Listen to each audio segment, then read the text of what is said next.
రాజ్యాంగ నిర్మాత doctor BR అంబేద్కర్పై అనుచిత వ్యాఖ్యలు చేసిన కేంద్ర హోంశాఖ మంత్రి అమిత్ షాను వెంటనే బర్తరఫ్ చేయాలని Makthal MLA doctor Vakiti Srihari demand చేశారు. దేవులతో సమానంగా అంబేద్కర్ను ప్రజలు పూజిస్తారని, అంబేద్కర్ రచించిన రాజ్యాంగం కారణంగానే బీసీ, ఎస్సీ, ఎస్టీలు, అగ్రవర్ణాల పేదలు సంక్షేమ ఫలాలను పొందుతున్నారని అన్నారు. తనలాంటి సామాన్య వ్యక్తి సైతం ఎమ్మెల్యేగా ఉన్నాడంటే అందుకు కారణం అంబేద్కర్ రచించిన రాజ్యాంగమని తెలిపారు. రాహుల్ గాంధీ, ప్రియాంక గాంధీలు సైతం రాజ్యాంగాన్ని చేతిలో పట్టుకుని ప్రమాణ స్వీకారం చేశారని గుర్తు చేశారు.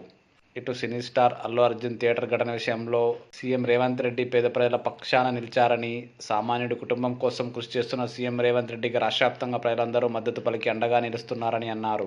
కార్యక్రమంలో నాయకులు గోలపల్లి నారాయణ, చంద్రకాంత్ గౌడ్, ఏ రవికుమార్, కొల్ల వెంకటేష్, కుల్చినాగందర్, కావాలి ఆంజనేయులు, రాయకోడ్ ఆనంద్, శంషుద్దీన్, నూరుద్దీన్, పంచలింగాల నాగేష్, బోయ నరసింహ, సాదిక్, నియోజకవర్గ యూత్ కాంగ్రెస్ ఉపాధ్యక్షులు మల్లెపల్లి రవీందర్, మండల యూత్ కాంగ్రెస్ అధ్యక్షులు వాకిటి భాస్కర్, శేఖర్, ఆనంపల్లి రమేష్ తదితరులు పాల్గొన్నారు.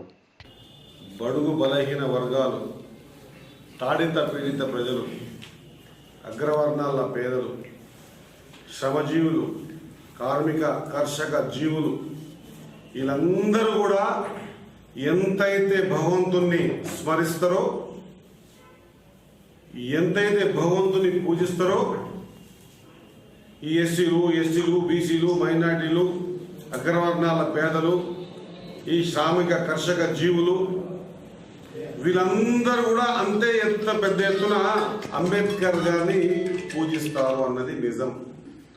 మనలాంటి మానవుల నియోజకవర్గాలైనా, నాలాంటి ఎస్సీ, ఎస్టీ, బీసీ, మైనార్టీలైనా ఈరోజు రాజకీయ పరంగా అంచెలంచెలుగా ఎదిగి ఈరోజు సొసైటీలో నిలబడగలుగుతున్నాడంటే, నిలబడ్డా కూడా ఇంకా 100 రకాల అవమానాలు పడుతున్నా కూడా నిలదొక్కునే శక్తినిచ్చినటువంటి గ్రంథమే మన భారత రాజ్యాంగం రచించుకున్న అంబేద్కర్ రాసినటువంటి గ్రంథం అన్నమాట గుర్తుపెట్టుకోవాల్సిన అవసరం ఉంది.